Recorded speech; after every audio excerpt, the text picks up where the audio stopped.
البقرة ألف لام ميم ذلك الكتاب لا ريب فيه هدى للمتقين الذين يؤمنون بالغيب ويقيمون الصلاة ومما رزقناهم ينفقون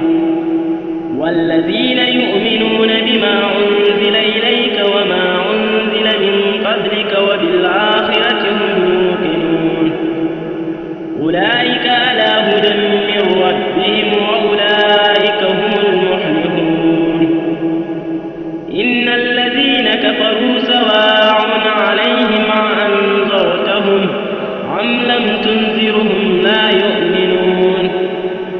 ختم الله على قلوبهم وعلى سمعهم وعلى أبصارهم غشاوة ولهم عذاب عظيم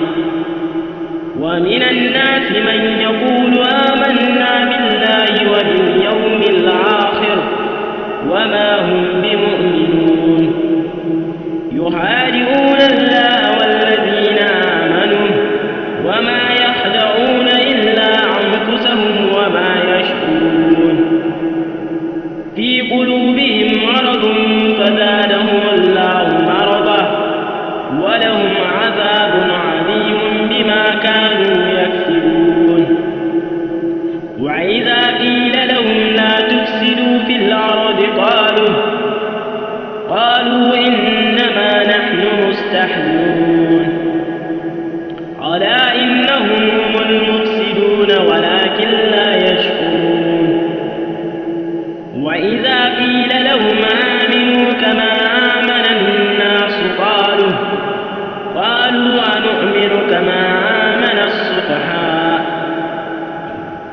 ألا إنهم هم السفهاء ولكن لا يعلمون وإذا لقوا الذين آمنوا قالوا آمنا وإذا خلوا إلى شياطينهم قالوا إنا معهم إنما نحن مستهزئون الله يستهزئ بهم ويمدهم في طغيانهم يعمهون أولئك الذين اشتروا الضلالة بالهدى فما ربحت تجارتهم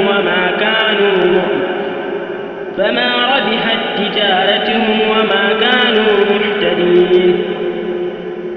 مثلهم كمثل الذي استوقد نارا فلما أضاءت ما حوله ذهب الله بنورهم وتركهم في ظلمات لا يبصرون صم بكم عمي فهم لا يرجعون أو كسيب من السماء فيه ظلمات ورعد وبرق يجعلون أصابعهم في آذانهم من الصواعق حذر الموت والله محيط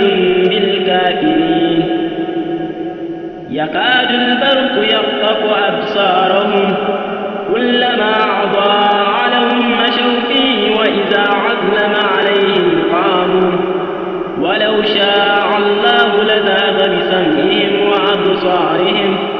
إن الله على كل شيء قدير